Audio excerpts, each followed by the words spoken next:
السلام الله عليكم ورحمة الله تعالى وبركاته. هذه ساحة باب محروق. هذا باب محروق عندها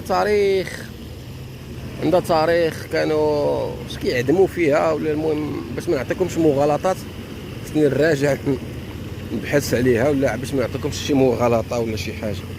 هاد الساحة هذه كتسمى باب محروق وكاين واحد التقويصة هي لهاد الجهة اللور، يعني تما فين كانوا واقيلا كانوا كيعدموا ولا ما عرف شنو داكشي شحال هادي في ايام. والا بغيت نعطيكم التاريخ خصني تنقلب باش نعطيكم الاكزاكت ما نعطيكمش المغالطات. هادشي اللي كاين الاخوان. الساحه هي هذه ديال باب محروق، كتبقى المحطه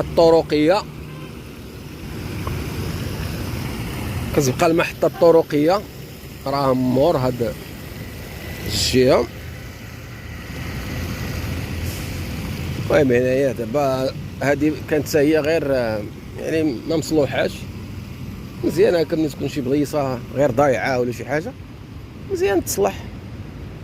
مزيان تصلح وتهذا راكم عارفين دابا الانسان كيجي لحد المدينه كيبغي فين يجلس، كيبغي يدور شويه يلقى على الاقل فين يرتاح. واخا المهم الحمد لله مدينه فاس ولات الحمد لله ماشي كيما الاول. الناس الحمد لله الناس واعيه، الناس فاهمه، كاين نظافه، كاين كل شيء الحمد لله، كاين الامن والامان. فهمتوا اخواني؟ بلا ما نهبطوا لتحت. المهم كما كتشوفوا المحطه الطرقيه راهي لور. الا هبطنا عاوتاني على هاد الجهه ديال باب الكيسه عاوتاني كتلقى المدينه القديمه كتبان. المهم مدينه فاس جميله صراحه الله، بناسها بجوها بالهدوء ديالها.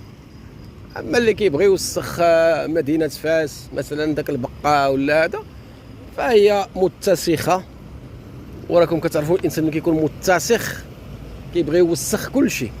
ها انتم انا كندور واجول كيفاش كيبان لكم الجو الاخوان؟ واش كتحسوا بالاطمئنان؟ تحسوا بالراحه؟ الحمد لله هادشي اللي بغينا. لا ما يدوخكم حتى شي واحد، واللي كذب يجي ويجرب. الحمد لله الهدوء الاطمئنان السلم السلام، ناسها طيبين. مدينه فاس جميله بناسها بكل شيء بالبساطه ديالها. العيب ديالها شنو هو؟ ما فيهاش البحر، ولكن كاين بلايصه زوينين. دابا كاين الانديه وهذا كاين لا بيسينات كاين كلشي. هادشي اللي كاين.